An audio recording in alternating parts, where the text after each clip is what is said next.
DMS কাকাসিকে অ্যানিমের মধ্যে অনেক কম দেখিয়েছে, তাই সবাই তাকে আন্ডু পান্ডু ভাবে, বাট এমনটা নয়। DMS Kakashi crazy strong.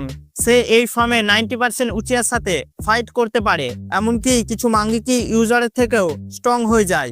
এটা তার কামির জন্য। ওর সামনে তুমি যত বড়ই অ্যাটাক করে না কেন, সে তার কামির জন্য বেঁচে যাবে, আর তুমি ওকে টাচ পর্যন্ত করতে পারবে না, আর তোমার অ্যাটাক ওর সামনে ইউজলেস হবে। সে ডিউকির মতো এত বড় এইটেল বিস্টকে কোনো সাপারিং ছাড়াই নিজের কামির মধ্যে রেখে দিয়েছিল। আর ওবিটোর জন্য কাকাসির কাছে ওই সময় 6 পাতের চাকরাও ছিল, যে তার পাওয়ারকে নেক্সট লেভেল বুস্ট করছিল। ইভেন রেনেগান সাসকেও ওর পাওয়ার দেখে শক হয়ে গেছিল। এরপর সে মুহূর্তের মধ্যে একটা পারফেক্ট সুসানো বানায়, যেটা অনেক উচিয়া নিজের স্বপ্নেও ভাবে না।